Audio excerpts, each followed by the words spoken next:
Hello viewers, আসসালামু আলাইকুম। আজকে আমি রান্না করব হচ্ছে করলা ভাজি। তো করলা ভাজি রান্না করার জন্য কিন্তু আমি প্রথমে তেল দিয়ে দিয়েছি। আর তেলটা গরম হওয়ার পরে কিন্তু আমি পেঁয়াজ কুচি দিয়ে দিয়েছি। আর পেঁয়াজটাকে কিন্তু আমি এরকম লাল লাল করে ভেজে নিয়েছি। তো পেঁয়াজটা লাল লাল করে ভেজে নেওয়ার পরে কিন্তু আমি দিয়ে দিব হচ্ছে কেটে রাখা কাঁচামরিচ কুচি।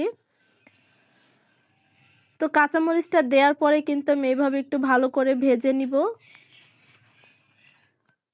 তো কাঁচামরিচটা একটু ভেজে নেওয়ার পরে কিন্তু আমি দিয়ে দিব হচ্ছে কেটে ধুয়ে রাখা করলা এবং আলু।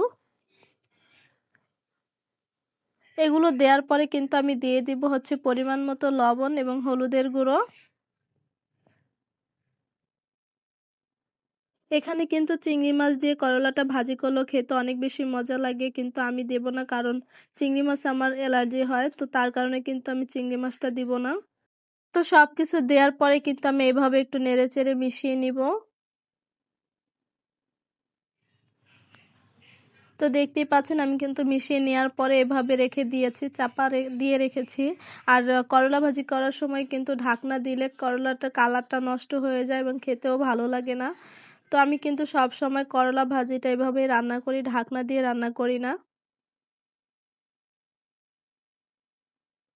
তো করলাটা ভাজি করার সময় কিন্তু কিছুক্ষণ পরে পরে এভাবে একটু নেড়ে চেড়ে দিতে হবে, তা না হলে কিন্তু নিচের দিকটাতে পুড়ে যাবে।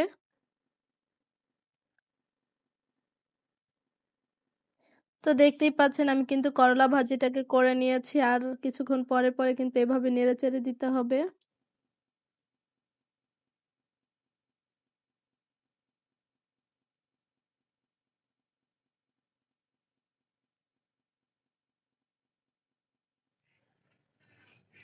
তো এভাবে আমি কিন্তু সব করলাগুলো ভালো করে নেড়েচেড়ে মিশিয়ে দিয়েছি।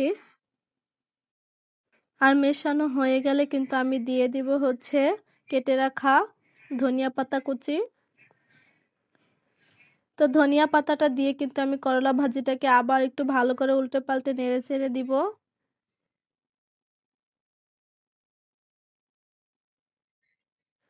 তো এভাবে কিন্তু আমি করলা ভাজিটা করে নিয়েছি, আর দেখতে পাচ্ছেন আমার ভাজিটা কিন্তু একদম গলে যায়নি, কত সুন্দর ভাজা ভাজা হয়েছে। এইভাবে করলা ভাজি করলে কিন্তু খেতে অনেক বেশি মজা হয়। আর আমার ভাজিটা কিন্তু হয়ে গেছে, এখন আমি নামিয়ে নিয়েছি। আল্লাহ হাফেজ।